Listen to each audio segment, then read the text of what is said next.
Hello and welcome to the Build with Baer workshop. My name is Pat Baer. I'm here to build a model kit and to talk with you. First and foremost, thank you very much, Harold, for hosting the stream. Welcome back to the stream proper. Happy to have you here. Thanks for hosting. Through the Bear Cave emote there in the chat, the Lego emote, the site emote. If you're a subscriber, throw that emote in there, or just say hi if you're not a subscriber. We'll wait for a few more folks to join us before we start to get to the building process. But I want to just, chat with y'all, hang out a little bit. Then we'll get to building. Working on our Guncannon. Various arms and legs have been completed. You can see there. Got a leg there. Some of the chest has been done. Lashbrook's here. Hi, Lashbrook. Dude Wants His Rug is here. Hello and welcome. One of the things we're going to do when we start the stream up is that we are going to, and Mr. Bob's here. Hey, Mr. Bob, happy to have you here. One of the things we're going to do is we are going to apply water transfer decals. I've never done that live in the stream, so we're going to try that. This is a 2001 kit, so it came with a sheet of water transfer decals and a sheet of dry transfer decals. Now, I have never done a dry transfer. I will not do them today, because they terrify me. Because my biggest fear is while cutting them out and moving them, I'm just going to lay them on my finger and it'll just start transferring right to my finger. And I don't want that. Water transfer, I feel there's a little bit more, I'm a little more practiced with it now. So do some of that. Also, I am losing my voice, so I am going to, hopefully it'll last for 2 hours. I did a lot of yelling last night, positive comedy wrestling related yelling last night, but I did indeed strain my vocal cords. So hopefully it'll be okay. Because I also, the same night that I performed comedy wrestling and yelled, not too many hours before that, I sang for an hour and a half straight in a Twitch Sing stream. And that wasn't the best idea. So I got a little water-based decal here. It's going to go around there or something. I've got the 108. I got the 108 here. It's going to go on a foot that I already took off. Put a foot there. And then I've got the white base, the WB, that is going to go on shoulder piece, or an arm piece, I should say. Slide that decal. Indeed, Ultron, I am going to be slide transferring some decals. I got a toothpick, a couple dry toothpicks. I got some water in a cup off screen. It's going to happen. Also, hi, Ultron, happy to have you here. Already a fantastic crew of fine folks. Reminder, somebody already just did it. Please turn your notifications, hit that button so we know who just renewed their subscription. But that is a reminder that if you are currently a subscriber and you use your Twitch coin, you have to manually renew that. It does not work automatically. If you're using cash money or a credit card or something, that does automatically renew, and it is fantastic for me. It's great when the numbers go up. If you'd like to become a subscriber, if you're new to the channel, if you started following me because of a raid that happened pretty recently, I had a couple great raids, or you were just searching the Gunpla, and you were like, Guncannon? That's a 2001 kit. Why is someone making a Guncannon? And the answer is because it looked like a super robot, and I love that. Let's go to the overhead. Let's just go to the overhead. Look at that Guncannon. Look at this thing. It's big. It's a big, bulky, chunky friend. It is such a silly thing. I love it so much. All right. So, water-based transfers is a thing. It's what we're doing. What we're going to do is we're going to take our. The steps are not too difficult. We'll move the things we need to do aside. Too bad most Super Robots kits are way more expensive. Indeed, Ultron. I mean, I imagine that someone would buy a Guncannon and kit bash it into being something else, because even though it's still pricey, it's definitely less pricey than other things. I could see people doing that. So what we're going to do is we're going to take this 108 sticker here. We are going to put it in some water. Um, Now I unfortunately cannot zoom my camera in anymore because when I am recording and streaming, I can't adjust the zoom once I've already done it, which is annoying, but is an issue that I would love to correct, but I cannot. So I will move it up but basically, I'm going to be putting in water, then I'm going to be putting it on here, and then I will transfer it over. Aristophan says, "Hi, Pat. Hello. Good news. I'm on the East Coast, so I can see you live. Bad news. I have a crappy hotel internet." Well, Aristophan, I'm sorry your hotel internet is crappy. I hope that it is not too much of a deterrent. If you gotta go, I totally understand. But I would love it if you could be here. Xandra's here. Okay, so now we have let's throw all the emotes. If you're a subscriber, throw in any of the emotes from my channel because, as we know, Xandra made them. So let's thank Xandra by showing off the cool emotes. And as I don't believe anyone here is tier 2 and 3, I'll put the scythe in a bunch. The T's here. Hi, the T. Xandra, happy to have you here. You're going to build a Lego thing. Great. I love hearing that. I'm going to apply. I'm going to take this. I'm going to put this in some water for a little while here. I'm off camera, putting this in water. Going to get it wet. That's what she said. And then I'm going to drop it on my instruction book, which is perfect. I'm probably going to get new tweezers because I've used these since day one of the stream, and they are about due to be replaced. Santini's here. Hi, Santini. Happy to have you here. Yeah. Lovely folks in the chat. This is already great. Okay, so this is going to be wet here, and what we're going to do is we are going to I'm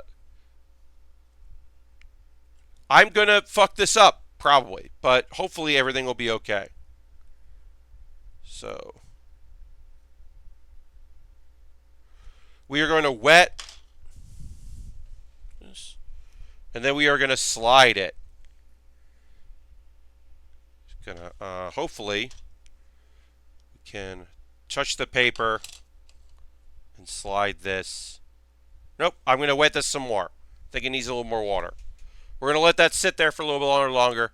I'm no expert when it comes to this. I'm learning as I go. I'm improving as I go. I'm trying my best. But I know that people who are just starting to get into stuff like this watch the streams. So it's nice when I can offer some assistance to people that are just starting out. So let me go. Got my cup of water. This is very wet now. Oops. Dropped it.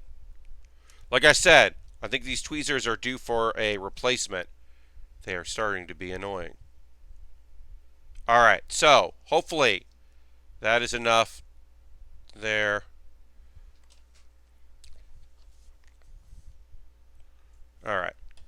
Now we will use a wet. This is a Q-tip that I have put water on. And then hopefully a combination of setting this up where I want it. So there.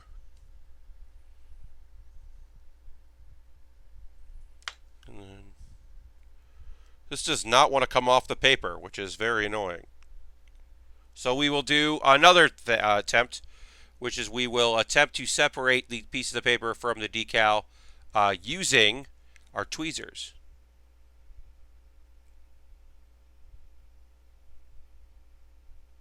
Which is not happening. This could be any number of things. It could be user error. The fact that I am not good at this could be a big part of it. It could be the fact that this is a 2001 kit, and these stickers and decals, water transfer decals, could be very much adhered to the paper.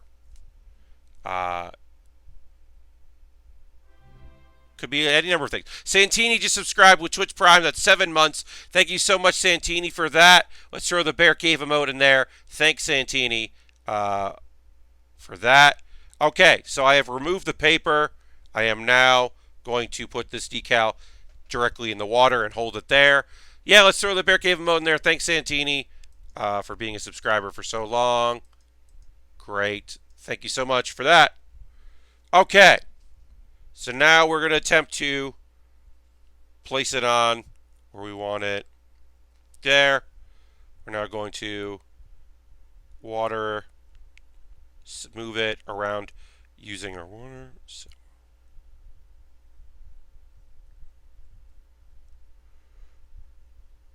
that is about where I want. Nope, it moved.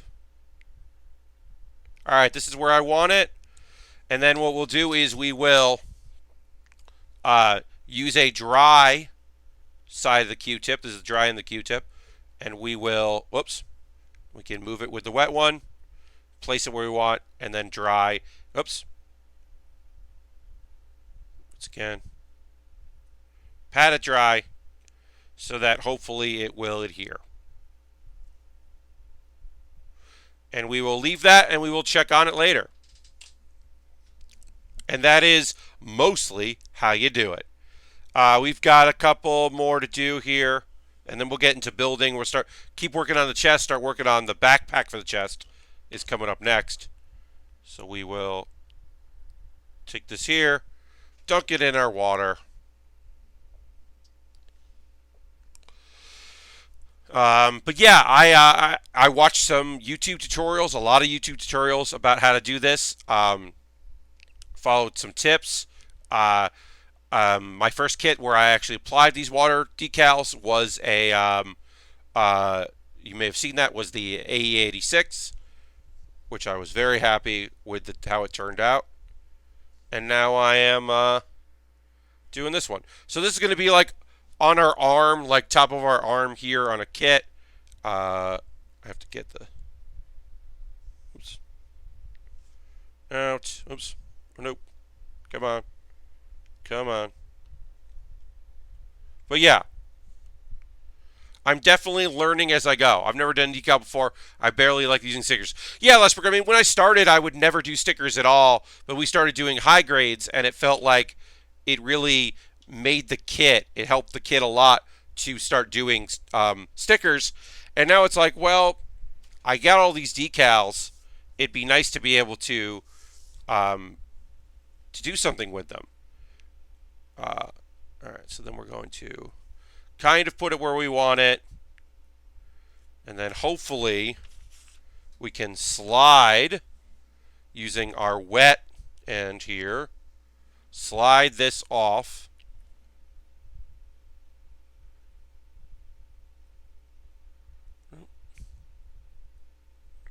Does not want to slide.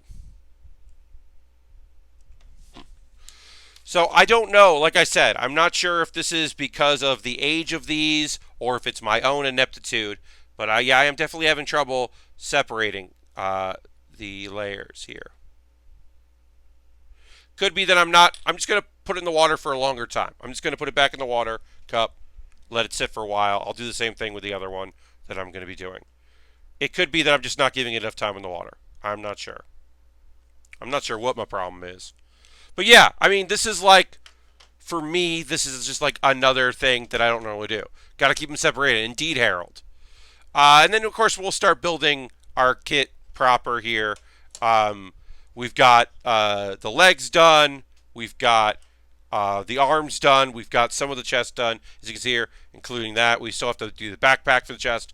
Then I think we move on to the waist next, and then the core fighter, and then the weapons. I believe that's the order. Anyway, let's see how we're doing here. Okay. Which part of the reason why I kind of favor the look closer to the animation model, so I'm not a fan of all the logos and unit numbers. Yeah. Depending on what prints and some water types take forever to release. Yeah. Yes. I mean, like, a lot of this stuff is, you know, oh, this is the manga, this is the official release version, all that stuff. Whereas sometimes it doesn't necessarily look like how it looked like on TV. You know, like I said, the master grade like this, like, we don't need to do any of this. This is all just extra. But I'm trying to, you know, grow as a builder. And one of the ways I can do that is by increasing my abilities when it comes to doing kits like this. So that's not. So yeah, so I'm trying. Like I said, a lot of it is just me trying, seeing what works and what doesn't.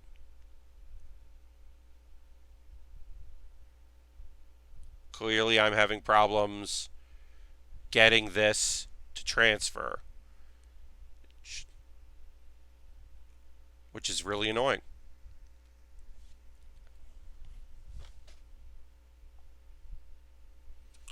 But yeah, I mean, there are some old kits that I've had that I like, or kits that I've built before that I'm like, oh, I would have liked to have done something with this. I never got around to doing anything with it. So I look at that and I'm like, oh, I could have done some decals or spruced it up somehow.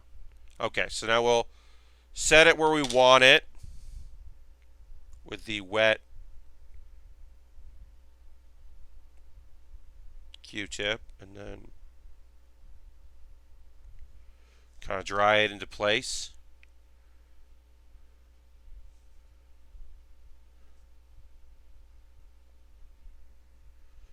And then hopefully this will transfer. I'm not putting much stock in it doing it. It doesn't seem to want to, which is frustrating, but we'll see.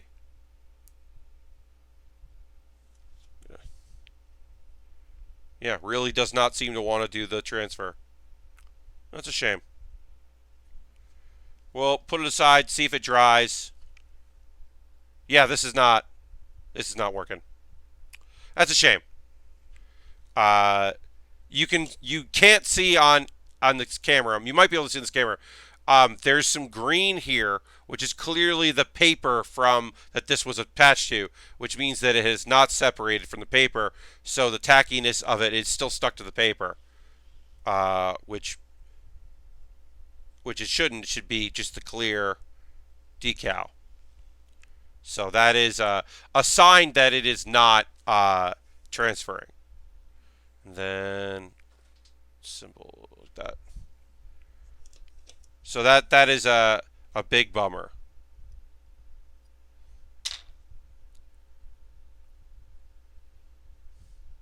Yeah. Yeah, these just aren't.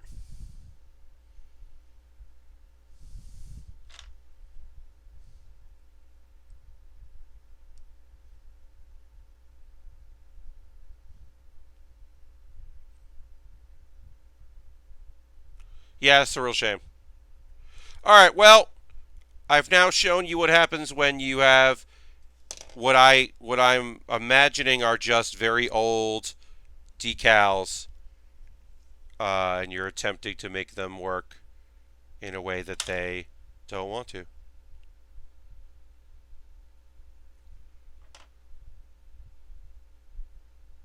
We will move on.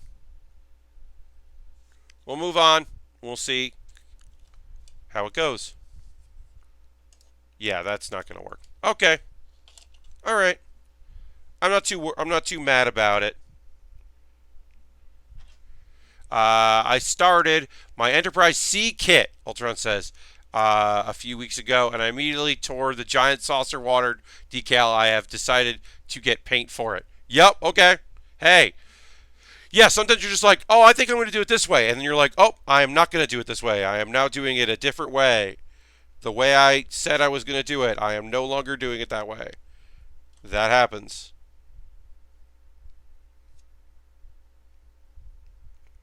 Yeah. All right, well, part of it is learning, right? I mean, that is I don't necessarily consider what I do educational, but if I can impart some knowledge, that's pretty cool. For the most part, that is not what this is about. It's entertainment. I remember G.I. Joe vehicles and Transformers have just regular stickers and getting frustrated. Yeah, I think I'm just about ready to resume design work on my small custom Lego building. I want to make a 2-story expert creator style building from one of my books. Ooh, Xander, that sounds rad as hell. Yeah, I actually think one of these decals is gonna work, but I don't think the other ones will. So we are going to abandon our decal project, and we are going to continue to build because at the very least, I know how to build a master grade. Um, I don't do I know I can at least do that. So we will continue on in spite of ourselves, and then we'll check in on that one decal that I think I might have actually transferred right. But yeah, Zedra, that sounds awesome. I've never done custom.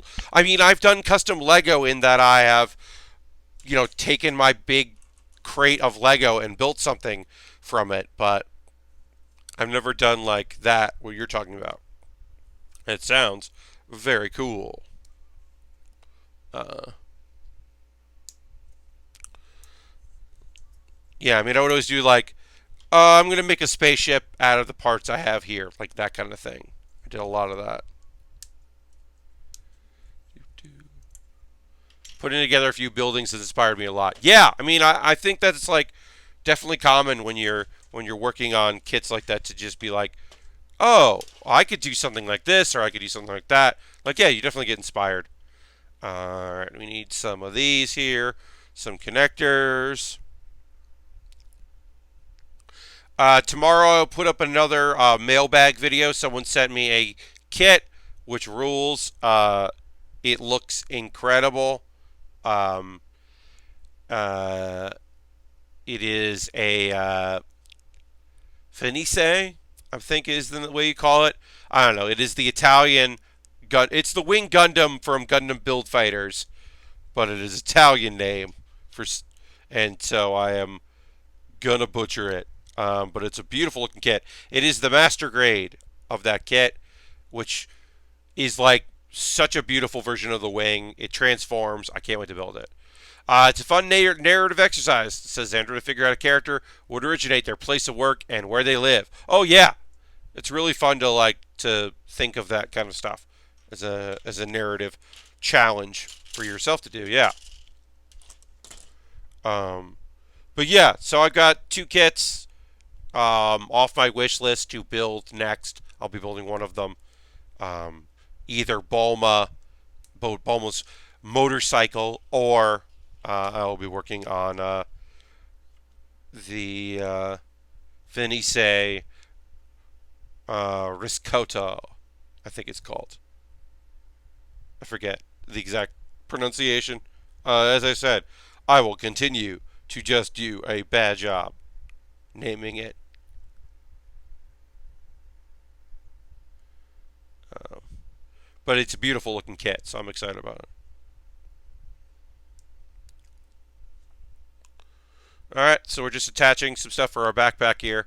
Uh, how have the more action figure style DB characters been to build? So they're very fun. It is a weird thing to put together a humanoid shape out of, like, obviously we do humanoidish kind of like Gunpla, but like building Android 17 or Android 18, where you're like, I mean, yes, you are an android, you're a cyborg, but you're still just like a person. Like building Krillin was real weird. But I really like it. I think the figurized kits are great. Uh, Gender humanoid shape, yeah. Uh, it's a fun thing, but it is weird to like build the layers of face, or with like we did the Super Saiyan 3 Goku. Most of that kit is Goku's big ass hair because he has so much hair that it is like an interesting thing to put that together. Um, and enjoyable. I enjoy putting those together. I really look forward to working on them. Um, this one that we got, I'm making Bulma, but it's also her motorcycle. And I'm really excited about that because Toriyama does such incredible mech design and vehicle design that it's a motorcycle that becomes like a bipedal thing that she can like sit in a seat, that also becomes another thing that she can like almost like an exoskeleton. It's wild. I'll show the image. But here it is. So this is the motorcycle, and then it becomes like a bunch of stuff, and I'm very excited to uh, to build that at some point. And then she has her motorcycle legs, and then she has her legs for other vehicles. It's a good bit of business. Ken's here. Hi, Ken. I so wish the Gundam music was public domain so we could have it in the background during builds. I know, right? Yeah. People would ask me about like, oh, would you do music and stuff like that? And because I put everything on YouTube, I usually am pretty wary between YouTube and Twitch not seemingly to understand. The main thing with is like there's Creative Commons stuff, right? But what ends up happening is people, news organizations generally, what they often do is they copyright a news story, but they're using music from a music library that anyone can use. But then they automatically, by the system, try to exhibit copyright claim on a thing they don't have the copyright of. And it's a whole process that, like, I am not interested in dealing with anymore. So, transforming vehicles are cool. You're right. The Blaster Master Space Tank. Yes. Yeah, transforming vehicles are very cool. So, the nice thing is both things that we have left to build next from the wish list, both this, which turns into a jet, because it's a Gundam Wing. That's the Wing Gundam model, but spruced up. And Bulma's motorcycle both transform. And I'm very excited about having kits that transform. Because that's fucking cool. Alright. We got to put some rockets on this thing. So we need D-15, which is our small rocket booster. But yeah, I have certainly thought of including more music or any music outside of Twitch Sings. So I put an archive up of my Twitch Sing stream from yesterday, and there are 11 copyright notices, which is valid and totally fine. But they all came at once, and suddenly I was just getting bombarded with emails going from YouTube going, a copyright claim has been made. It's fine. It's fine. Everything's okay. But a copyright claim has been made. And you're like, yeah, all right. I know. I'm singing over copyrighted music in this karaoke app. It's okay. I understand. Have you considered poking DJ Cutman about it? Power Up with Pride got an agreement to use their music for the marathon. I think none of it is flagged by continuity. I have not looked into that, Xandra. I have reached out early on. I reached out about like what music isn't flagged by content ID, what music is, because the idea that I thought I would do is have music playing like in the like lead up to me streaming, because that wouldn't end up in the recording on YouTube. It would just be in the VOD. But sometimes sometimes that music ends up causing the whole VOD to get muted. And I don't want to run into that, because a few people do watch the VODs. They don't watch the YouTube. They just watch the stream like 20 minutes after the stream was up. Or they go and catch the beginning part that they missed. So, what about Midnight Brown's great music? Yeah, I mean, there's also, yes, I could also just get music that people don't enforce the copyright of, but that's running into trouble. I'm trying to be careful about that. As it is, it's incredible. I think it's because there's no one watches my YouTube videos, or people do, but not enough, that I have not had any issue with anything that I have put on YouTube outside of like 404ing it videos, which is one of the reasons why I stopped doing that panel, is because I could put an hour of content up on the internet and never make a dime. Not that I'm making any money on my other videos, but I don't think Jeff would care. Yeah, but I don't, like, Teen City 24/7, yeah. It's not about caring. It's about, like, if someone, because most of the thing is, most of the time, like, look, I'm going to tell you straight up. I am friends with Pete Berkman. I could play Anna Monoguchi's music anytime I want. No problem. Pete basically said, for any live show I do, he's like, yeah, any show you do, you can just play our music. And that was like at UCB. He's totally fine with it. But like, it's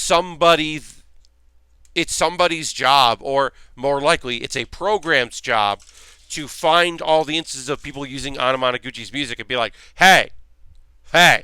It's not like Pete could just flick a switch. And that's a independent, never signed to a major label band. It's just unfortunately part of the world. Once Little Honey gets better at mixing, she might be making royalty-free music. That sounds awesome. Content ID is complete garbage. The T. Yeah, I mean that's it's a lot of that stuff of like you sometimes have to argue about things you make, right? Like I should be able to make money off of 404 amp videos because they are transit. I I have changed what is being said in it. I've transformed the videos. There's commentary on it. I should be able to make some money on it. I'll never make any money on any of those videos because I am not big enough to fight through Content ID. So, like a couple years ago, this is obviously a couple years ago, the Detective Pikachu game got announced. Not the movie, the game. The game got announced, and that day I had a 404 in it in PAX South. So we showed the video clip. So not only did Nintendo say, hey, you can't show this on your YouTube video, because sometimes people do. They'll block a segment, they'll mute a segment, they'll say you can't run it in this country. They were like, this video cannot exist. So I had to take an earlier version of it, cut out that segment with the trailer, and upload the rest. Because Nintendo was just like, no, not at all. And I was like, okay. What am I going to do? Can't fight the system. Meanwhile, I have my Pokemon Emerald Let's Play.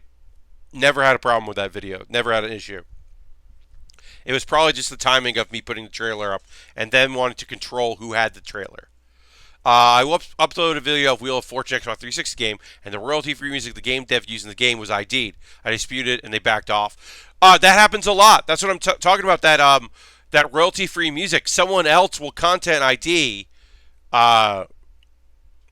royalty-free music in their AP video or their not AP, but in some video. Somebody makes some video somewhere and uses royalty-free music, and then they sell the video to a company whose job it is to make sure that everyone that works for that they work with gets paid at the expense of anyone else. And then suddenly you're like, oh yeah, you can't use that. I once put, this is the T, the Goron City music from Ocarina of Time in a video, and a rapper who had sampled that music content ID'd it. Yeah. Oh yeah. People that content ID their own samples. It's always like, what do you think? What do you think the law is? But basically, one of the things I've done is when I include music and videos, I literally just download music from YouTube because YouTube has a bunch of music. They say that that will never be a problem.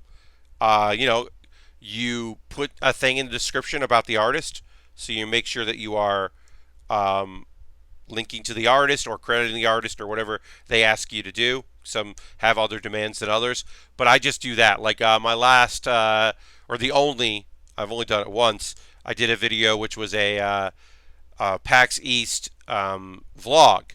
I just used music that was okay for me to use. And the time-lapse video that's going up on Monday. On Monday on my YouTube channel, youtube.com/PatBaer, I am putting up a video that is a time-lapse of me taking apart a giant Lego kit. And I've never done a time-lapse video before, so that was a fun experiment. And I synced it to some music, but it's just like royalty-free music I got off YouTube. So theoretically, it's fine, and I won't have any issue with it because it's whitelisted by YouTube. But that doesn't necessarily mean anything. Because if you put your music in there, you basically sign away the rights forever, which is fine for people that want to get their music out, I guess. I don't know. It's complicated. All that stuff is complicated and weird, and I'm glad I don't have to think about it too often or do too much about it. All right, we're going to put this there. We're going to put this there. We are building our waist here, so we'll start to put together some pieces, components for the waist. Got to hopefully have a good solid frame here, because because it's got to support this big kit. But yeah,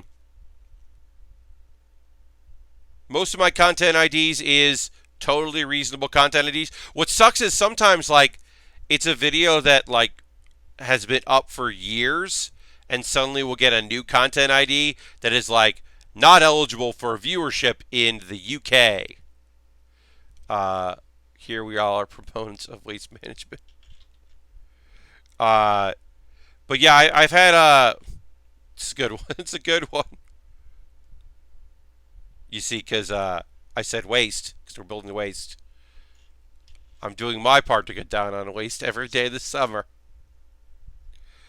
Bing, burn, burn, burn. I get jokes. Um,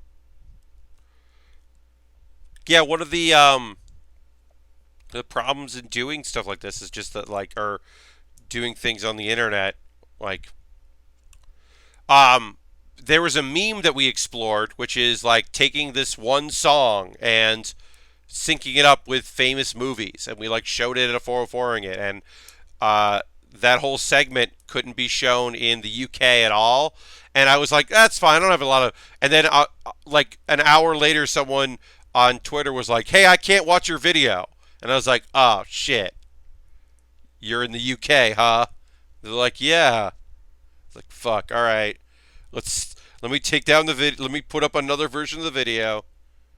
Ugh. I miss 404ing it because it's a wonderful show and I love doing it, but also I'm so glad that I don't have to deal with it. Uh, Improvised post-mortem gets no content IDs, no problems. Sometimes, sometimes there's someone says that it contains too many swears, and so I get limited um, monetization options. But I don't really care about that because that doesn't really matter much to me. So I'm like, whatever. Like that's not a big deal for me. All right, so we gotta do C or B3. Uh, Postmortem is just good ideas nonstop. Thank you all, John. Yeah, but I mean, like it's just original content that exists and is a long video, and people tend to watch the whole thing, and that is great. Uh, I need to get in the business of monetizing swears again. I remember naming a video like "Too Hot for Germany" because I used music that was only copyright claimed there and was too lazy to fix it. Yes, yeah. Sometimes you got to monetize your swear words. You know, can lead to a real growth opportunity in the biz. All right, so we got B here, B there. We are building our waste here, so we got various components to build. Let's see, we need B14. And, we've got a new subscriber. Let's throw the Bear Cave emote and thank Blasvimir for becoming a subscriber using their Twitch Prime coin. Thank you very much. Throw the Bear Cave emote. Thank them for that. Booyah. Thank you. Very much appreciated.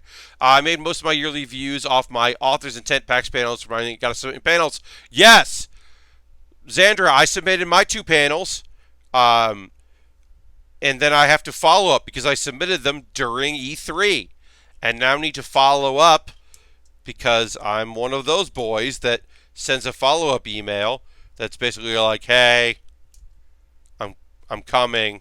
Here's what I submitted." Yeah, June 28th. That's what I'm saying.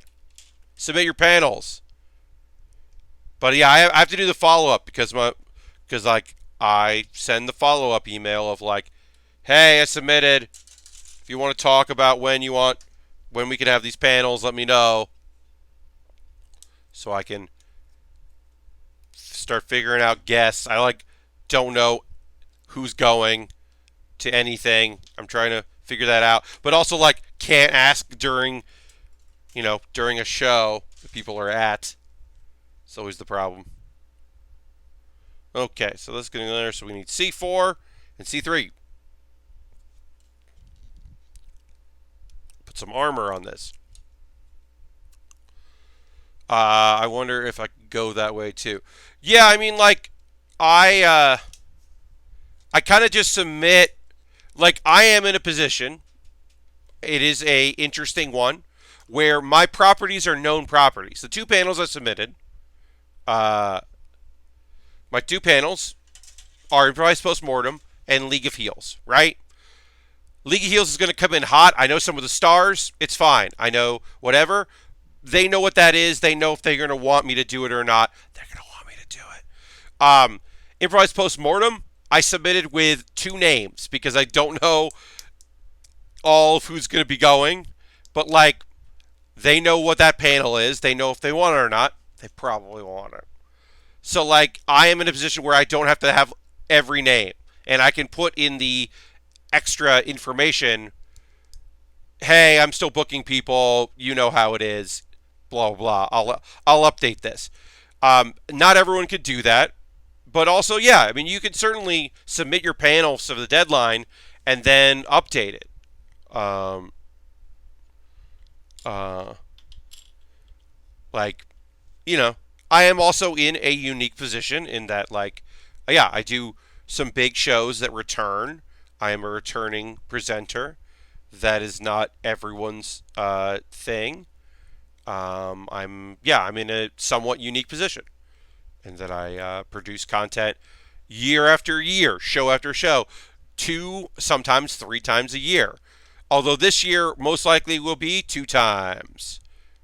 Um, just in some conversations I've had with one of the organizers, I may be in a similar position. You can try. Yeah, I mean, it's totally like I said, it makes more sense to be like, here's where I'm at, and put the extra information. I've been able to confirm these guests.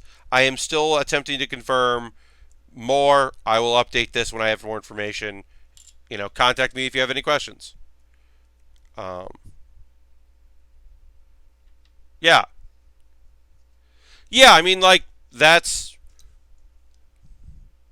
I will say this. Xandra, the thing is, you have panel experience, you've been on panels, you have having video. Also, put that in your extra. Like, that's for everyone. Put that in your extra information. If you're submitting panels to any convention, PAX, your local 3,000 people over 2 days convention, in extra information, in your, like, hey, tell us why we should do this. Link to things that you've done. Say, like, hey, you don't know me, but I've done panels here, and there. 300 people came to my panel at GamerX East, or I did a panel at our local furry convention, and some people seem to really like it. Here's a video clip of it that I have on YouTube. Like, that stuff is helpful to them because they don't know everyone, but part of being an event organizer, especially that puts panels on, is continuing to build the people who do panels. It's like, yeah, it's bringing back names, but it's also building the next thing that they can do 3 or 4 years that will grow as people find out about it and find out that that's the thing that they want to go back to and see again. Because it's not just filling up the giant panel rooms, it's also filling up the small panel rooms with interesting content and unique things, and certainly, like, I have found that a lot of conventions are looking for voices that they don't get pitched on. Some years they look for more of that than other years. Some years they're not really looking for anything. They're just like, we need more funny stuff. Or, wow, no game devs are pitching panels this year. Let's email a bunch of game devs that we know. Say, hey, are you going to PAX this year or whatever convention? Do you want to do something? Hey, do you want to show off your game? And then also, a thing that not everyone can do, but some people can certainly do is, you can be like, you submit, let's say, Xandra, you submit a panel, it gets accepted. Hell yeah. One person backs out, and you're like, shit. Then you email the person, your contact, whoever emailed you. It's probably Pierce. If it's PAX, it's Pierce. And just go, hey, Do you know someone that's coming into PAX for the devs that might be a good fit for this panel? Is there somebody that's reached out to you and said like, "Hey, I'm not on many panels this year. Let me know if anybody wants blank." Uh, I mean, yeah, it's usually Pierce, and then sometimes he has an assistant. He does have an assistant, so like are other people working on it. It's not just Pierce, but it's generally Pierce is the one sending the emails. But like, you can always just be like, "Hey, Pierce, someone dropped out. Do you know anyone that fits this thing?" Or one thing we would love is if we would love to hear from more people like this. Do you know anyone? Because part of their job is to know a lot of people.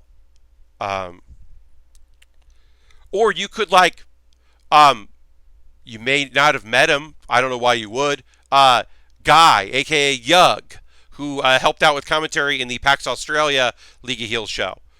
You just tweet at Yug and go, "Hi, I'm looking for this kind of person.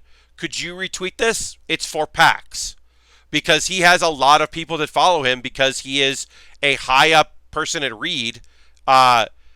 Yeah, Yug's job at Reed is to like problem solve and adjust and make all of Reed's things better. He has a very ambiguous job, kind of, but his deal is to like make things better. Yeah, and then if you've done panels, you end up on his email list, which is weird. But yeah, Yug's whole thing is I am trying to is to try to like make all the conventions that he works for better. So like, yeah, you can always tweet at him and be like, "Hey, could you retweet this? I'm looking for this kind of person to fill out a panel." You know, I'm not saying that like any of that stuff is going to work, but like the number one thing that I've heard for a lot of people is, and I ended up doing a panel at GamerX East. Tanya invited me to on a panel that was about like, "Hey, just fucking pitch your panels." And I told my story about my first panel, which is when I tell this thing, and I've folks here know, some maybe don't, but most people do. When I talk about it, people are like, "What?" When I say that the first panel I ever ran was at PAX East, like the third PAX East, people were like, "What?" It's like, yeah, I mean, I had lots of stage experience. I had done the show. I had video of it, of the panel as a comedy show. I had stuff, but it was really just like I submitted with good people. I had some good credits. And the thing I did is the first year I submitted a panel, I also bought a badge to PAX. Because I was like, I don't know if I'm going to get in. So I still bought a 3-day, because it was still 3-day at the time, badge to PAX, because I was like, oh, well, if I don't get in, I can still go. And then I got in and sold the badge, which was helpful for a friend. But like, yeah, I mean, that was just, to me, that was just like a no-brainer of like, whatever, we'll see what happens. And it's very funny that like, I've done a bunch of PAXs, but I have been rejected from FlameCon twice. And a buddy of mine just started running live entertainment, like running all the live entertainment stuff, which doesn't classify as panels. Panels are like the other part of that. But I was like, "Hey, how come I can't do FlameCon?" And he's like, "Oh, shit, I don't know." But it's always very funny because I'm like, it's a big convention, but it's not that big. It's very strange. It feels very strange to be like, "Oh, I've done very big panels." Like I've never got into.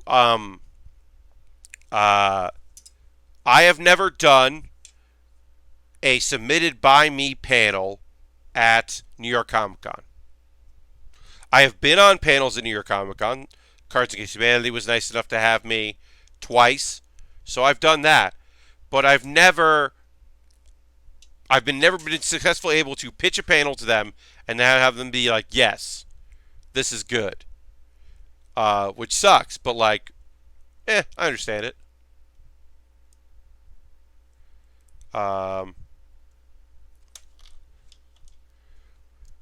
And my San Diego last year didn't get in, which was probably for the best because I was very busy at San Diego last year. So, all right, so we're working on the head right now with this very cool colors, very old school. As we said, this does feel like a super mech, like a super robot thing, more than the mech. Um, and we are moving along here. Got some sheets, some stuff done. But yeah, I always recommend if people have like a thing that like.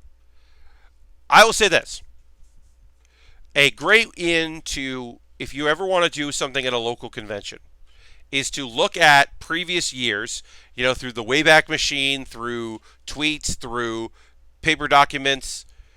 Look at what they've had in the past as panels or entertainment or whatever. And then it's either that kind of thing is you by doing it would be giving them content that they just haven't had, or it's something they're not looking for and you can figure that out. So if there's like no talk about queer spaces or representation, diverse topics like that, maybe they're scared of doing that and they need to be convinced that that's important and that a part of their audience would be interested in that. If it's, hey, I know that this is a comics and media thing, y'all don't have any panels about video games. I do this funny YouTube series about video games. We'd love to do a live version. Or, hey, you don't have any podcasts at your convention. Would that be something you'd be interested in? I do a podcast. Like, don't be afraid to pitch stuff. Another HQ Words win 29 cents. Congratulations, Harold. Enjoy that 29 cents. You earned it. I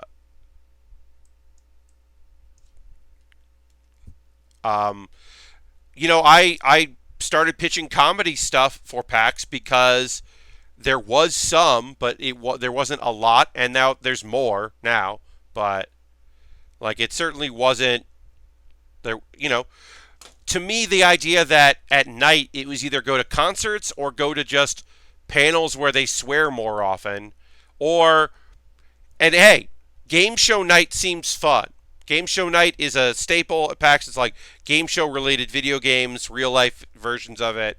That does seem fun. It's not something I'm interested in. So like, it always made sense to me to be like, oh, I should be doing more of those things.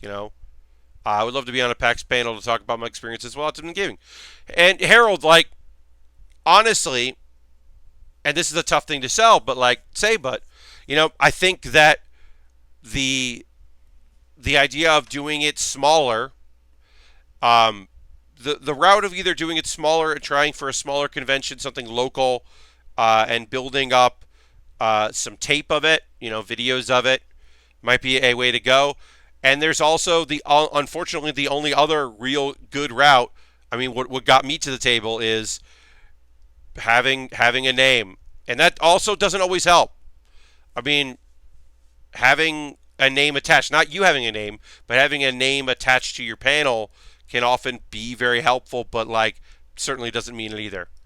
Because like honestly, sometimes it is a thing where they're just like, this is not a topic we think there's an interest in, and then which is a shame because they don't always know that, and it's hard to convince them.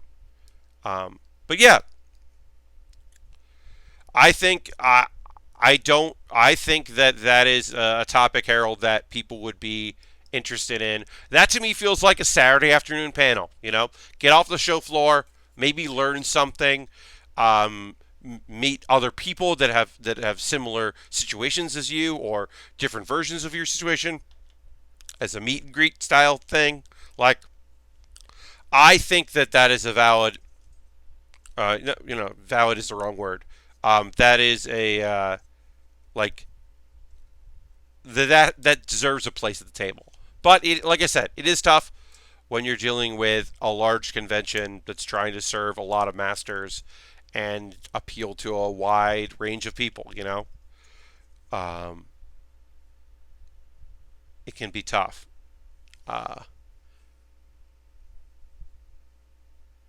Yeah, I mean, Harold, that could be.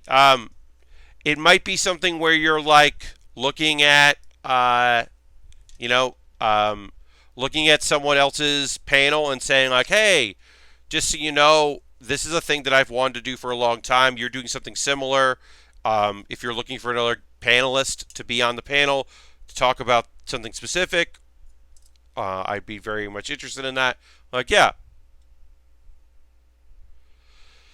And Lashbrook, that is definitely possible, like a smaller con. But I'll say this, like, just unfortunately, it's not. Oftentimes, it's not because something like they were like, well, we have the room, let's do it. Like, a lot of times, it's a lack of knowledge of it being something that people would be into, or them having an issue.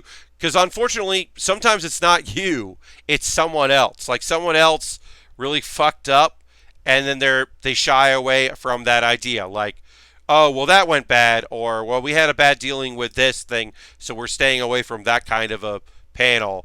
And you're like, oh, okay, well, that's not me. Yeah. But yeah, I mean, it is a thing of like sometimes it's just like, oh, this person wants to do that, or this person wants to do that, or we don't know these people, you know. Yeah, I mean if someone from a medical field, a psychologist, like a medical doctor, someone that's writing books, researcher, approached PAX about doing a panel that dealt with that kind of thing, that might have a better chance than just you, Harold, applying, you know? But I don't know, you know? Uh, it can be, yeah. I don't know all the details when it comes to how these things are put together. I just know that I am been very. I mean, I'm well aware that I am very lucky to be in the position that I'm in, where people are willing to give me the chance to try some stuff. Like last year, I did my Lego build challenge, which I was really happy about. I don't think I'm going to do that again as a panel, but I was really happy to do it. And now I get to be on Lang's panel. I am now a active member of Let's Rank It, which is very fun and complete nonsense. But also, oh man, being on a panel that I don't have to book and I don't have to do anything for that panel. I just show up and have opinions, and that is real fun. I really, really like that. Showing up with my thoughts. Okay. All right, so we're putting some shoulder pieces on here. We are connecting things. We're getting things done. We're going to connect this shoulder into this arm. Seems like it doesn't want to do that, though. So, all right. Big shoulders. We'll take a break in a moment or two. I'll do the old pause for the calls, talk about how you can support the stream. My next stream, obviously, we're going for another hour, so we're not wrapping up. I'm just talking about that kind of stuff. My next stream will be on Saturday, the 22nd, where I will probably be wrapping this up or continue to work on it, whatever, and starting a new kit probably. Who knows? Who knows how long it'll take? Which I'm excited about. And yeah, the normal stream.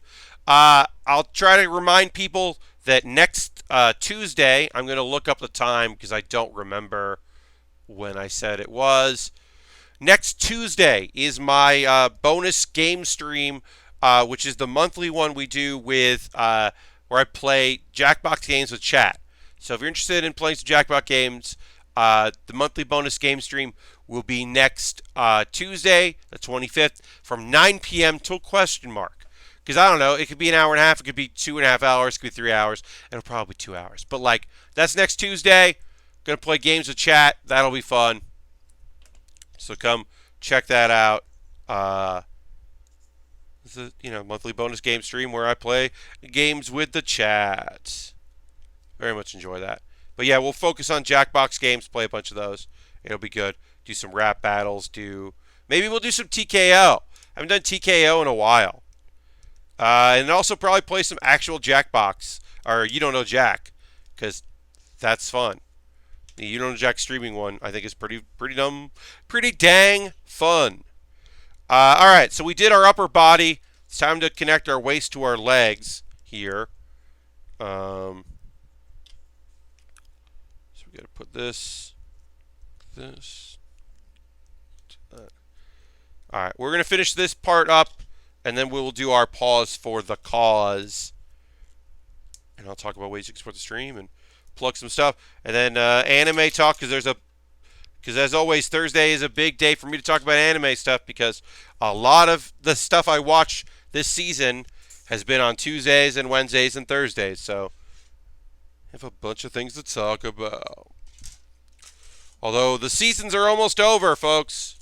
We are almost done with this season of anime. Be interesting to see how a couple things wrap up. They're setting up some. We're setting up some like cliffhangers on a couple shows. We'll talk about that in a moment, or after our break. All right. So these are nice and easy. They're just snapping. So that this skirt elements of the waist shouldn't be too bad as far as the legs go. Basically, very simple. You pop in the leg first, then you put in the waist piece after. This is very high grade. Reminds me a lot of how high grades come together, so that shouldn't be too bad, as this was a 2001 kit. Pat, did you know if Eric will be filming at PAX?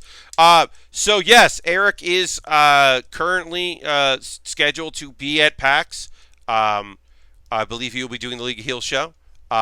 He is also submitting a panel that I am on. I don't know if we'll get in, so I don't want to say anything about it, but he is submitting a panel that is not the personal history of games, which he's never asked me to do.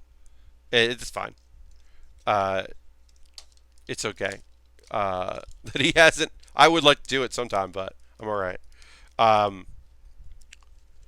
yeah, someday he'll ask me to do the personal history of video games. All right. So now we have to take a break here. Brief pause for the cause. First and foremost, thanks everybody for watching. I'll say this: bits and coins, always appreciated. If you've got bits and coins burning a hole in your digital wallet, send them my way. Open up your digital change purse, pull out a couple coins. If you donate 200 or use 200 or more, a portion of that will be donated to the Trevor Project by Twitch, and you will also unlock some cool emotes. I got gifted an emote because also randomly a couple people also get the emote. So I had this Pride emote. Ultron just did 69 bits. Thank you very much, Ultron. But bits and coins always appreciated. Using your if you link your Amazon Prime with Twitch, you get Twitch Prime, and you can donate or use your coin with me. Or you can just use $5, become a subscriber. If you're already a follower, consider becoming a follower. But hey, if you can subscribe, that would be rad. The numbers go up. That's real good. Trying to get back up to over. Hey, let's say this. I'd like to hit 3 more subs by Sunday, because on Sunday I turn 39, and I would like to have at least as many subs as my birth year, age. So 3 more subs by Sunday sounds pretty good. Saturday I might do a sub goal and put up a thing and be like, hey, let's try to get there. Another way you can support me is through Patreon. If you don't want to go through Twitch, if you have an account there but you don't want to spend money here on Twitch, I have a Patreon. There's a $1, a $3, a $5, and a $7 or $10 level, and each gets certain rewards. Tomorrow, the $10 level is going to be a vote on what kit I build after this. So that's cool. People should get on board with that. I have a wish list. This kit was bought off my wish list. I have 2 other things on my wish list. I'm going to put that in the chat. Also, this is all in the show description if you're watching this later on YouTube. Yeah, I've got some cool things on my wish list. Here's the thing I forgot existed, so I just put it on my wish list. It's at the top of my wish list. It is the Serpent model kit from Endless Waltz. It's a thing from Gundam Wing that I haven't built yet. It's 100. I love the weird thing of they're like, let's mass produce it, put a bunch of big weapons on it. Let's just get whatever we can. I love the look of that kit. So that's there. There's a bunch of model kits, some Lego sets, some papercraft, a wide variety of different things that I would like to build on stream someday that you could purchase. And then they jumped the queue. Like I said, this was bought off a wish list. I have things to build that aren't for my wish list, but people send me stuff, which is rad, and thank you very much. And then I build them on stream. And that is a great way to support the channel because 6 hours a week I'm building model kits and Lego sets, and that adds up. And then also tipjarcoffee.com or coffee for tips if that's something you'd like to do. And anything I make through Patreon, Twitch, Coffee, YouTube ads, I guess. I mean, I don't make any money on YouTube. I got one check once for 10 years, so I'm not expecting to make any money. But all that goes into me buying kits and equipment. Eventually, I'd like to replace this webcam. That's, whatever. Did I ever get to build around the GM? And no, I have not. So I have the Noble Gundam, and I have a Leo. I haven't built that because people have been sending me stuff on my wish list, and it just hasn't come to it. There are 2 kits that there are 3 kits that someday, at some point, I'm just going to build. They're 144 high grades. The Leo I have to build because the Leo is from Gundam Wing. And then there's also the high grade 1/100 scale Sandrock from Endless Waltz. That is the cape. I have to build that because, as we have discussed a dozen times already, I build Gundams and model kits from Gundam Wing. It's my favorite. It's my favorite Gundam, and one of my favorite animes. So I'm gonna build them all.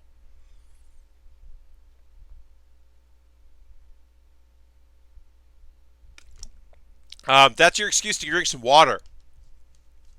Maybe stretch your legs out, roll your wrists a bit, stretch. You can get up. I don't want to get up too much. I'm wearing my Windjammer shirt. The green screen does not enjoy this Windjammer shirt, but I do. It's a tough. In this setup, it's totally fine. Some of my other setups, you can see more of my shirt, but. So I'm going to talk about some anime stuff while we're building. So you're like, well, Pat, you can just put this together. You've got the top half, you've got the bottom half. That just goes together, right? It kind of does. You can kind of put it together. But in reality, we're missing a whole piece. We're missing the core lander or the core fighter. The core fighter, which is one of my favorite things about anything Gunpla, is the idea of here's a vehicle and then it flies into a mech and then the mech can move and do stuff. Love it. Love that about the Gundam, the G Gundam, Burning Gundam and Shining Gundam. Love that about several other kits that exist in. And certainly in the world of the Guncannon. It's real good, and I really like it. So let's start building that.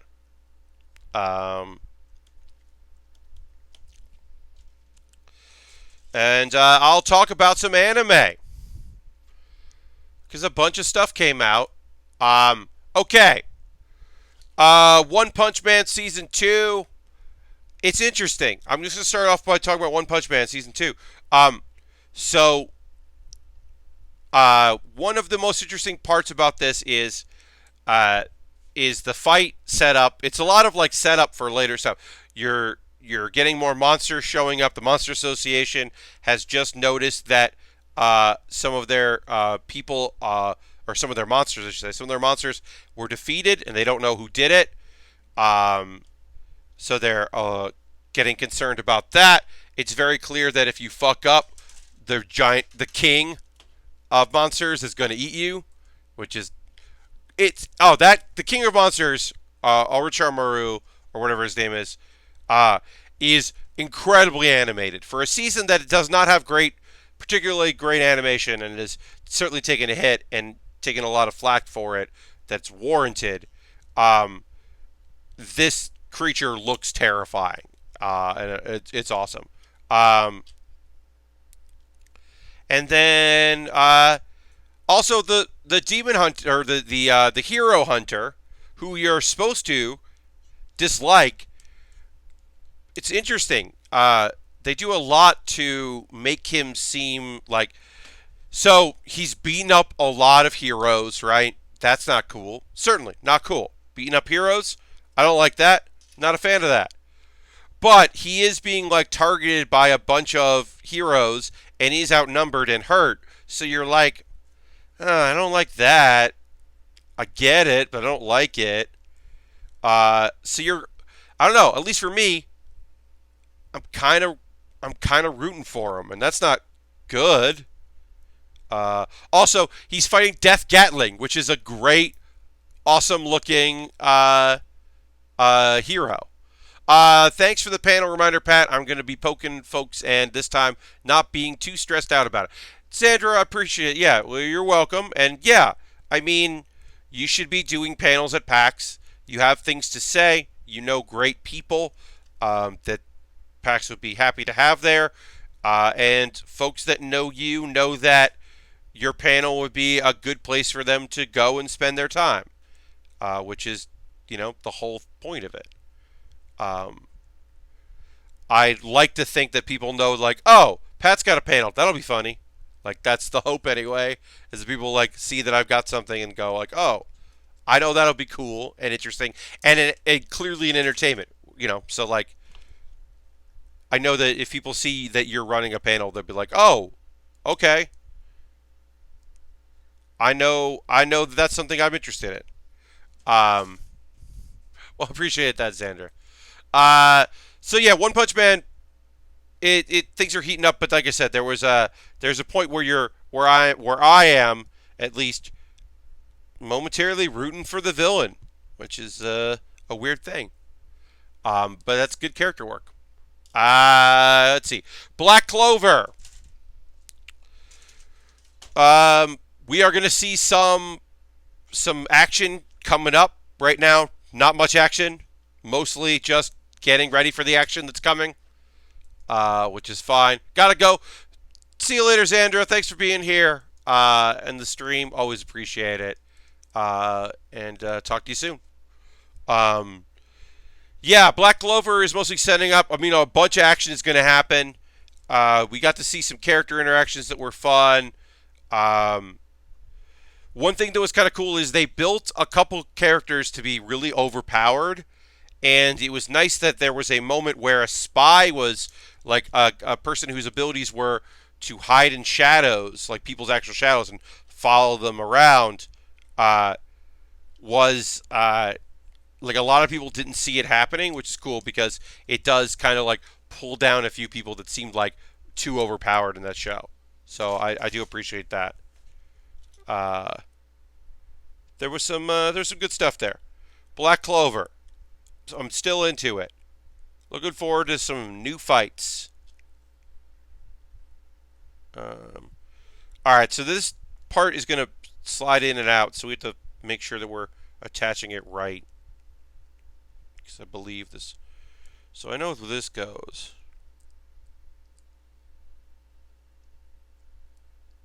All right. That's right. Wise Man's Grandchild. I think it's only a 12 episode show, so next week will be the last one. And that. Wait, where are we on One Punch Man? I'm gonna look that up. So Wise Man's Grandchild has been interesting. It's definitely been an interesting show because um, it's not a typical isekai, but then in a lot of ways it totally is. Like we just finally got some action in this episode this week, and then next week will be the last one of the season. Um, and it has been okay. So season 2,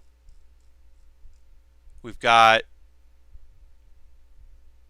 All right, next week is the last episode. It looks like of this season of One Punch Man, I guess. Unless maybe there'll be 24. Maybe there'll be more. I think there'll be more. I don't know. But a bunch of stuff is wrapping up. So yeah. I thought they were going to go further with the show than they did because it was like the third episode of Wise Man's Grandchild. He's like murdering a demon, and then like who was a human that he had met. And I thought there'd be repercussions of that, and then there really weren't. And I was like, okay, I guess that's that. And I know that some stuff is going to happen in this next episode because the main bad guy is going to be there, and they're going to have to face like, and there's like at least 2 other, or there's like 4 very strong characters who are going to be an actual test for our heroes. So it should be interesting to see how that goes because up till now they've been very overpowered and everything has been pretty easy. Even the fights in this episode 11, there were a couple that like took a while, but nobody was like really worried. So I don't know. We'll see what happens.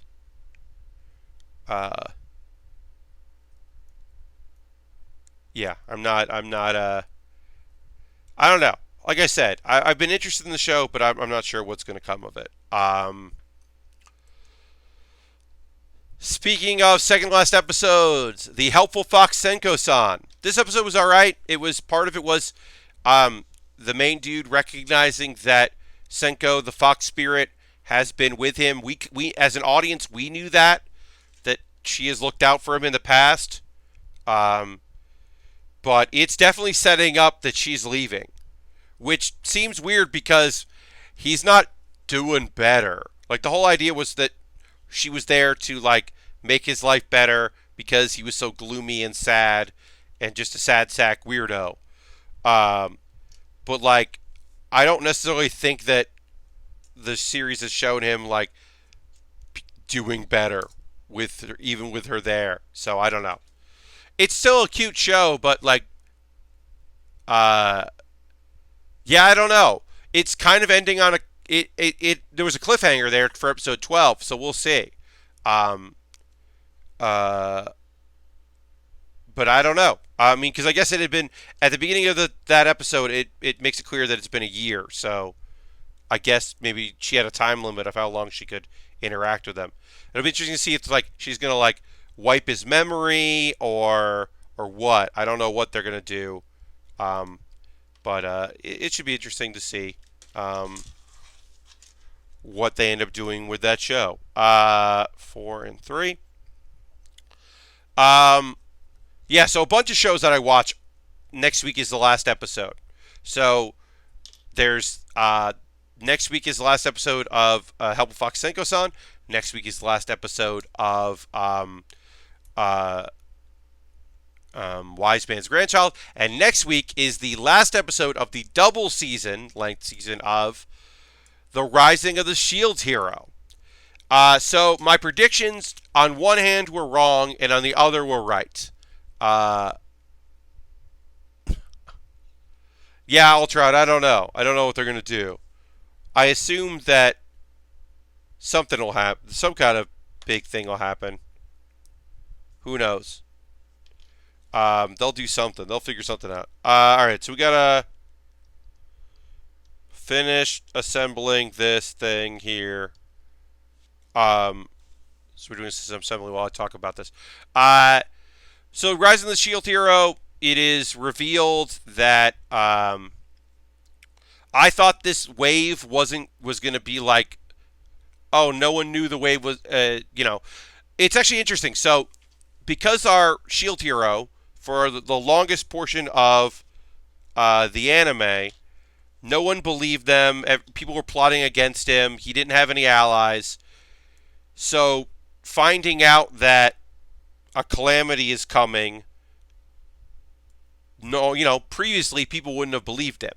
But now people do believe him because, like, people now know to trust him. Uh, and so that's interesting. So a calamity's happening. People believe him. They're able to act on it. They get an army together. They're hopefully going to be ready for this wave, which is the waves are fighting. The waves are the whole reason that he's there to do this shit, is because of these waves of monsters. That's the reason why all the heroes got called, why he's there, why he's doing his thing, is to respond to the waves and to defeat the waves, and then he can go back home. Will he want to go back home? I don't know, but he'll be able to go back home. So that turns out the really cool characters we got introduced to that are neat are his enemy. Oh no. They're his enemy. They're also travelers, but their thing is, if the world we're in and watching doesn't get destroyed, then their world will be destroyed. So they are working to be jerks, I guess, and prevent the heroes from stopping the waves. Why, I don't really know. And then we get reintroduced to Glass, the character that really overwhelmed everybody and really fucked things up when she was there before. And who's like, if this is the level you're all at, you're all dead, whatever. But they had beaten the wave, so she had to leave. And now it looks like everything is going to be a big old fight. And they got to fight people that were nice to them and had a good time with. And that's always a bummer. It's always a bummer when people that you were like, oh, like he was like, oh, I was thinking of asking them to join my party in fighting the waves. And it's like, oh no, sorry, dude. That ain't what this is about. And it's a bummer. You know, it sucks when people can't be friends. All right, so this is the part of the core fighter, and it's got some cool movement to it. You can see that in this one. You could extend out this part, and then you can bend this down for when it pops in. And I love this shit. I love this shit about Gundam, classic Gunpla, I should say, not Gundam. I love this, like, cool transforming ship thing. Instead of just, like, having a cockpit that you have to climb into, it's this nonsense. Really love it. Yeah, so I'm, shows I like are kind of ending. Like some of these shows I haven't been super into, but I've liked well enough. I don't know how many more One Punch Mans there are because they've been numbering them weirdly. So I'm not sure how much more there is. I'll have to look that up because I hadn't thought of that because I feel like it started late in the season. G Gundam, yes, G Gundam definitely had that too. Yeah, the Shining Gundam and the Burning Gundam had that. I had a bunch of the action figures back when they were in the hover cars. Yes, the core fighter element is a thing that they took from Modder for the main timeline when making G Gundam, which was the first of the weirds, and that was a thing that they used a bit in, which I liked. Fly in there and do the thing, which in some ways didn't make a lot of sense because he still had to get out and get into the suit and do that part. So this goes like this, because this goes like this, and then that.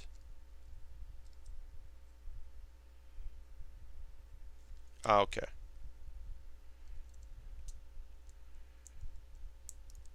Having a little trouble getting this together, but should be okay. There we go. Got it. Had to put a little pressure on that, which I never like to do. But yeah, I love the core fighter concept. I'm always in favor of that. Instead of just using some sort of wench to get a hook shot to get you up into it.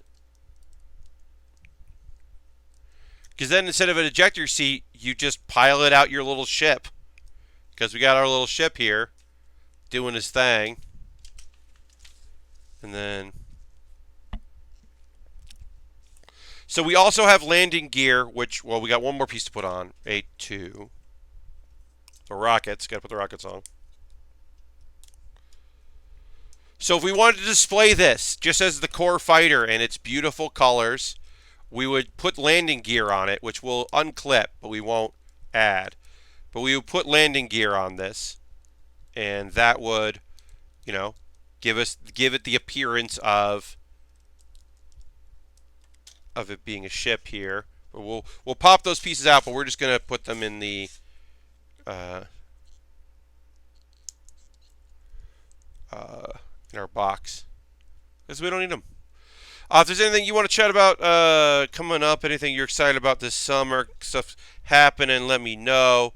I don't have any necessarily plans for my birthday other than just generally hanging out, relaxing. I'm going to work, which is whatever. Yes, there is a high grade. We built it on the stream, Ken. So you can check the YouTube archives if you look up the horse's name. There is a high grade with the Master Gundam and the horse, and it is a great, silly high grade kit. It's one of the only times we built something outside of Wing where we built the Master Grade, because the Master Grade of the Master Gundam is beautiful, but also the high grade is very ridiculous in a way that is very pleasing to me.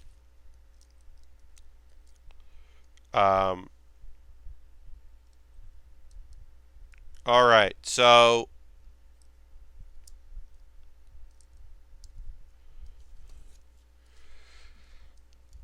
this becomes our core lander here. Excited about the G1. Oh yeah, the opener does look cool. Yeah, that horse kit is fun. It's a high grade, so it's like not a lot of pieces, but it's still enjoyable. All right, so this transforms into that, which is kind of what our chest unit should be. But they also give you the alternate version, which we'll build here, which is basically what the core lander is supposed to do inside of this kit, but it's like the way to do it so that you can have the core lander separate, which is cool. So maybe we will put the wings in there. I don't know. We'll look at that. We need E3 and A13. Get our pilot going. Oh, you're gonna see Okada versus Tanahashi. Oh, that's awesome. Yeah, I gotta get to a wrestling show at some point this year, but steady income and all that first, and then we'll see. Other than that, I'm excited for summer to end, sometime in November. Yeah, I mean it's been going like today was very hot in New York. It's been going through different like phases of heat. Sometimes it's actually the thing that's most annoying is that like if it's gonna be hot, just be hot, but don't be like hot and then you gotta wear pants at 10 o'clock at night because it's too cold. Like that stuff, I'm not interested in. It was a heat index of 116 today. Well, Ashbrook, you had it hotter than me. I'm sorry that it was that hot. That's fucking hot. Sorry about that. Damn, that's hot. That's not cool at all. I'm sorry. Okay, so these are gonna go in here.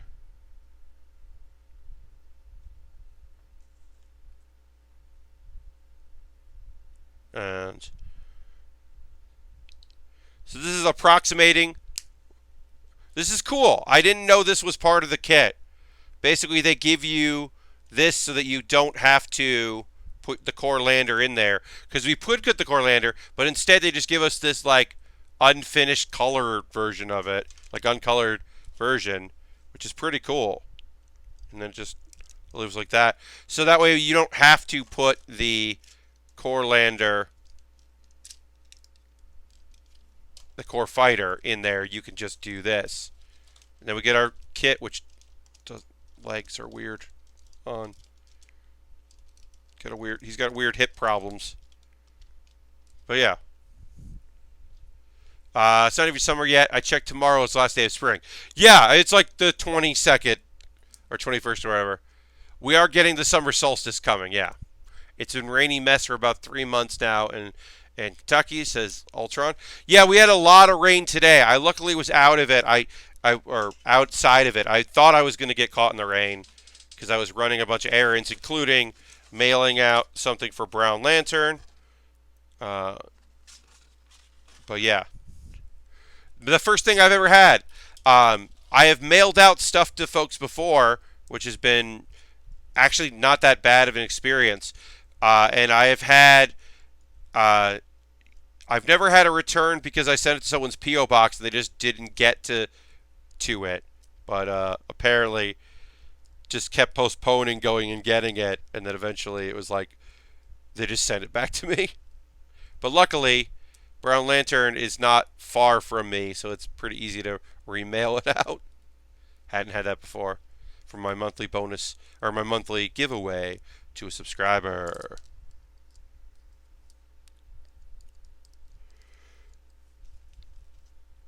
Hopefully someone who is in the United States. Whatever, I'll ship international. I have before, I'll do it again. If I gotta, I gotta. Least I can do. Alright, so we got our core lander here, our core fighter, which I liked that a lot. I didn't know that they give you like another version of it so you can display it and you don't have to put it in there. That's pretty cool. So let's start building. Very important thing, a thing we haven't built yet, which is like we got to build our gun cannons.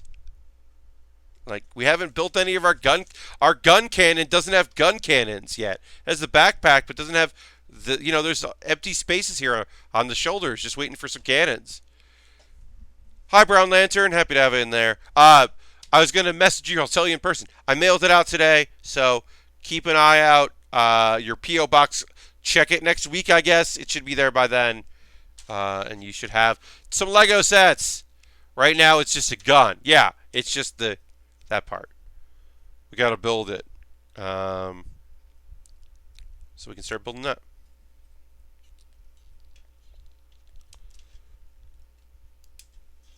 So put this there. Goes like that. Okay, 26 is the other piece we need. But yeah, we got most of this kit done, which is cool. I like being able to have the lander. I think that's nice. The fighter. Sorry about that, Pat. I had pretty... Oh, well, I'm sorry to hear that. Pretty deep, depressive episode. And I had too much anxiety to even go to the desk and get my packages. I ordered a base foldy that I never picked up either because of my anxiety. You were talking about that base body, Brown Lantern. Yeah, that was a thing that you were looking forward to. I'm sorry. I've been there, and I understand. Sometimes doing stuff that is commonplace for others becomes a thing that is seemingly impossible. So yeah, I was surprised when I got when they were came back because I was like, oh yeah, I sent these out a couple months ago, but I totally understand. I've been there. I'm just happy that it came back. Everything came back, and I was able to resend it. Because I would hate to have something be lost in the mail. I've been lucky, very lucky. Nothing I have sent out has ever. Everything I sent out has either come back to me or gotten to the recipient. So I'm very lucky about that. Using the old mail. I got your PayPal. Yes, I got your PayPal, and then sent it back, and it was the same price it was previously. So looks like I did something right because it got to the PO box. But yeah, we're not too far away, so it's shouldn't be too hard to send it.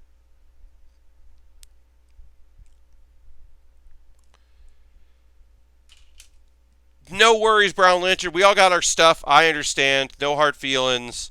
I was mostly just like, oh, hey, because this hasn't happened yet, but I know for a lot of people, like Kickstarter stuff, that kind of thing, like people who get rewards, a lot of times it's like, oh, I moved. I'm not there anymore.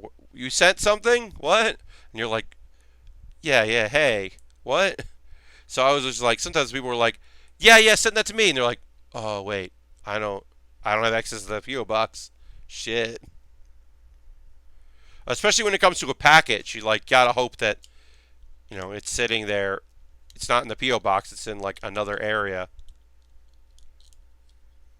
I'm glad it worked out.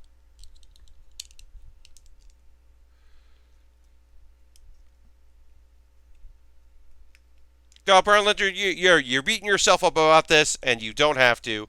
I appreciate it very much. Sending kits out is, something that like I thought like, oh, this is, honestly, it's just like this is a fun way to get rid of a bunch of wonderful things that I have here that are taking up space that I think are awesome, but are just taking up so much room. And what am I going to do? Like, the thing is, if I bought all the kits myself, right? If I bought every kit that I've ever built on my own, then I could do whatever I want with them. But a lot of the kits I've built on streams, like this Guncannon, are gifts from you folks, from folks that, hey, don't watch the stream anymore, watched for a couple months, found other things they're into, don't really have time to keep up on streamers, get up early so they can't watch streams at night, so they're not watching. Like, it doesn't feel right to be like, I'm gonna sell these, Well, I appreciate that, Brown Lantern. Or I'm gonna throw these out. Like, no. So it is nice to be able to send things out. And of course, I do have displays. I am figuring out what I'm gonna put on. I might be putting on, speaking of Brown Lantern, I might put the Char Zaku 2 on display. I took apart a Lego set, the lightning jet that I had built, because it takes up a lot of room on my shelves. The shelf I dedicate to model kits, like display. It took up a lot of room, and it wasn't something I really cared about. So I now have room because I don't have any Gunpla on display. The closest thing to Gunpla I have on display is I have the Tony Chopper mini kits that I built together, into the Master bigger kit. I have that on display. So I've been looking to do something, and so I think it's going to be that. I think I'm going to put that out because it's a great kit. I have to look at it. I have to figure it out. I've also been like, I should probably have a Death Scythe out. But what I might do is I might put the Chibi Death Scythe, because I have the SD Death Scythe built. I might put that out, because that's just a fun thing. And that doesn't take up much room. And as always, all the Death Scythes are mine. I keep all the Death Scythes, so.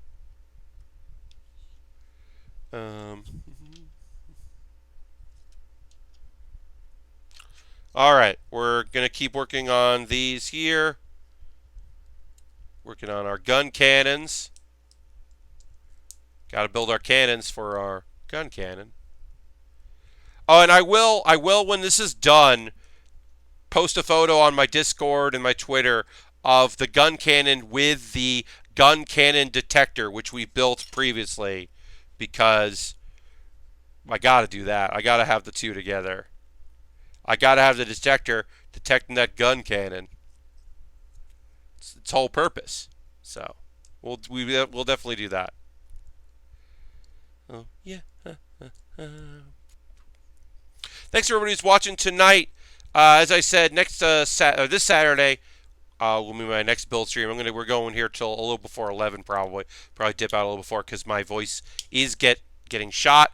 I did a comedy show last night where I was yelling a bunch. It's good yelling, but I was yelling a bunch, and that was several hours after I sang for an hour and a half in my Twitch Sing stream, which I'm happy I did. I had a lot of fun on the Twitch Sing stream, but I also recognize that I should have also, like, taken some. Maybe I should have done it a different day. So yeah, my voice is a little strained tonight.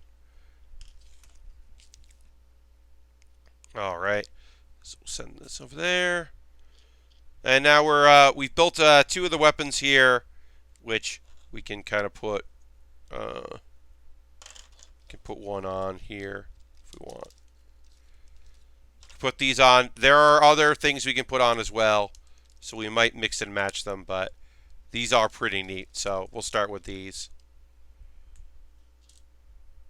Oh, we also have to build our grenades. I love that about this kit. We ran into some random-ass kids we knew from high school. With Buffalo Wild Wings. Hell yeah. So this kit has a thing where its legs, it stores grenades as like a last defense because it doesn't have any melee weapons. So it has like time, and like when you pop it open, it starts counting the timer down, which I always thought was a fun like, oh well, last resort, here's a grenade.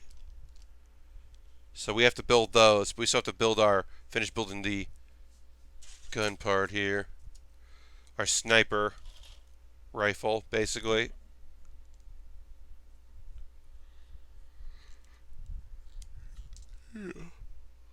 Oh, sorry. Yeah, yesterday was a fun one. Doing the Twitch Sing stream, going to rehearsal, doing a show.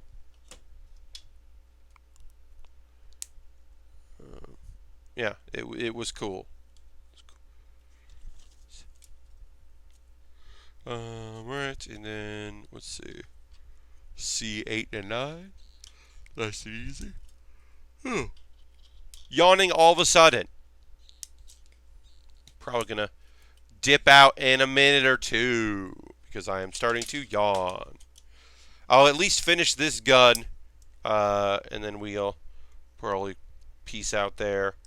And then on Saturday, I will finish this up because I still have a few more pieces to put together.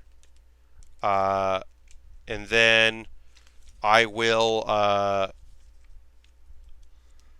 start one of two new kits where we'll either start working on Bulma's motorcycle, which I'm excited to build, or the Build Fighters. I can't pronounce the thing kit. What is it? I gotta look it up. Fenice, I think it is. Fenice. I don't know. It's the Italian one. I gotta build it at some point. I'll learn how to say the name of it. The Gundam Wing one, but what from Build Fighters? You know the one.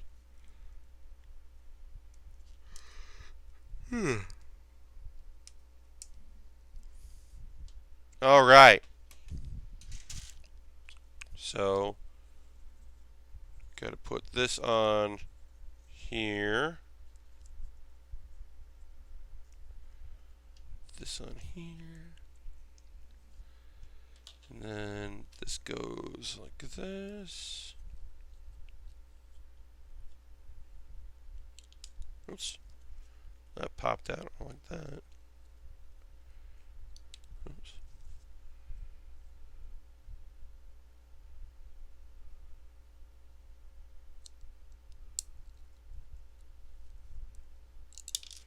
This doesn't seem to wanna stay in place.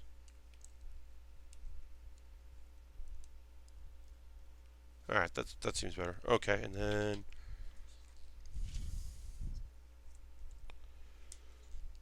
but yeah, we've got like a couple more weapons to build here, but we will finish this up. I'm bummed about the decals. I really wanted the decals to work. Unfortunately, my belief is they're just too old to transfer properly, which is a weird thing.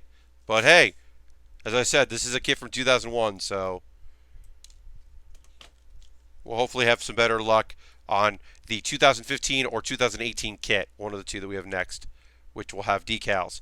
The cool thing about the Bulma's motorcycle is that it has the 19 in either uh, water transfer or just regular sticker. So we have options for either side. All right. So that is, we at least did some weapons here. That is most of our Guncannon. We got the core fighter. We got our sniper rifle here, or rifle, I should say. We got some options for things. I'm going to wrap up. Thank you very much for hanging out with me tonight, folks. Thanks for watching the stream. I will finish this up on Saturday. As I said, we still have a few more components to build. Thank you all for hanging out. Saturday, 9 p.m. Eastern, we'll do this and start a new kit, and it will be a whole thing. Thanks for being here on the stream. I hope you have a great rest of your Thursday, and I'll see you next time for the next Build with Baer workshop. Bye-bye.